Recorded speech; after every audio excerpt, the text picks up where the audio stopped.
آج کی رات میری زندگی کی سب سے اہم رات تھی۔ آج میں اپنی محبت کو پانے جا رہی تھی۔ ہاں، میں آج اپنی محبت کے ساتھ اپنے باپ کا گھر چھوڑ کر جا رہی تھی۔ میں آج رات گھر والوں کو بتائے بنا ہی اپنے سیاں کے ساتھ گھر سے بھاگنے والی تھی۔ فرحان سے میں بہت محبت کرتی تھی۔ پہلی مرتبہ میں نے اسے یونیورسٹی میں دیکھا تھا۔ وہ میرا کلاس فیلو تھا۔ حالانکہ وہ پڑھائی کے معاملے میں بالکل ڈل تھا، لیکن مردانہ وجاہت کا پیکر تھا، اور اسی چیز نے مجھے اس کی طرف راغب کیا تھا۔ میری اس سے دوستی ہو گئی، جو آہستہ آہستہ پیار میں تبدیل ہو گئی۔ میں اس کی دیوانی ہو چکی تھی۔ سوتے جاگتے وہ میرے احساسات میں سمایا رہتا۔ حالانکہ میری سہیلیاں مجھے کہتی تھیں کہ فرحان اچھا لڑکا نہیں ہے، لیکن میں ان کی بات نہیں مانتی تھی۔ مجھے لگتا تھا کہ میری سہیلیاں مجھ سے جلتی ہیں۔ میں فرحان سے شادی کرنا چاہتی تھی، لیکن اس میں ایک بڑی رکاوٹ یہ تھی کہ میرے والد نے یہ طے کر رکھا تھا کہ وہ میری شادی اپنے بھائی کے بیٹے سے کریں گے۔ میں نے اپنی والدہ کو بتا دیا کہ میں فرحان سے شادی کرنا چاہتی ہوں، لیکن انہوں نے مجھے کہا تھا کہ یہ نہیں ہو سکتا۔ تمہارے والد اپنے بھائی کو زبان دے چکے ہیں، اور اب کچھ بھی ہو جائے وہ اپنی زبان سے پھر نہیں سکتے۔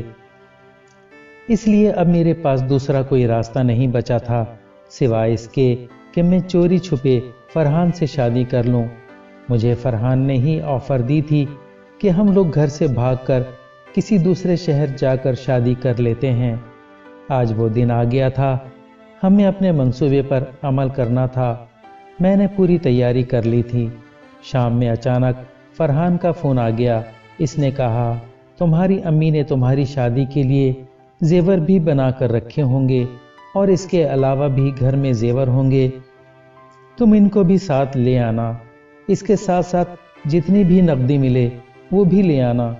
میں نے اس کو کہہ دیا کہ ٹھیک ہے، میں لیتی آؤں گی۔ میری امی نے ایک کمرہ الگ سے سامان کے لیے مختص کیا ہوا تھا۔ میں تو اس کو اسٹور سمجھتی تھی اور کبھی اس میں نہیں جاتی تھی۔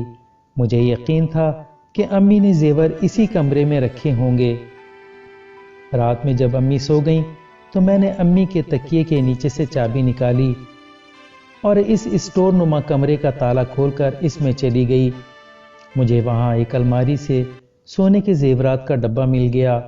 اچھا خاصا بڑا ڈبہ تھا اور اس میں بہت سارے زیور تھے۔ میری خوشی کی انتہا نہ رہی۔ میں وہ پورا ڈبہ اٹھا کر اپنے کمرے میں لے آئی۔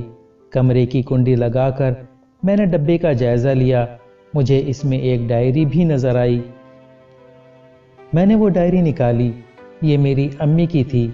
میں نے بے خیالی میں اسے کھول کر پڑھنا شروع کر دیا۔ اس ڈائری میں تو صرف میرا ہی ذکر تھا۔ اس کو پڑھ کر ایسا لگا کہ میری امی کی زندگی میں میرے علاوہ کوئی دوسرا تھا ہی نہیں۔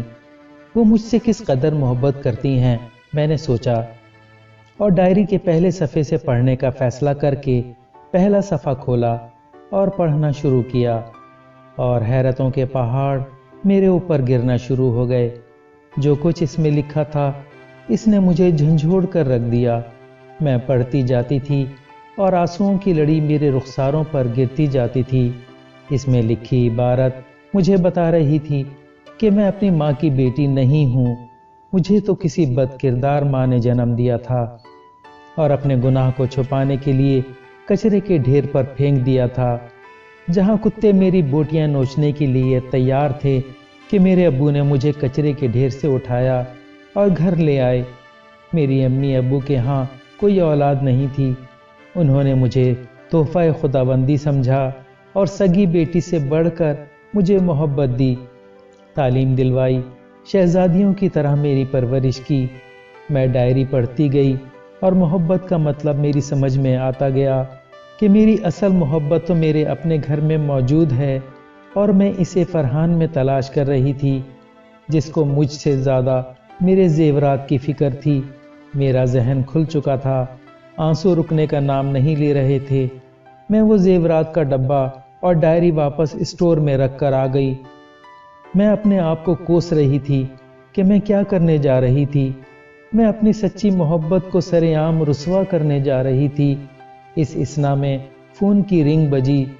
میں نے دیکھا وہ فرحان کی کال تھی۔ میں نے کال کاٹ دی اور اپنا فون بند کر کے سکون سے بیڈ پر لیٹ گئی۔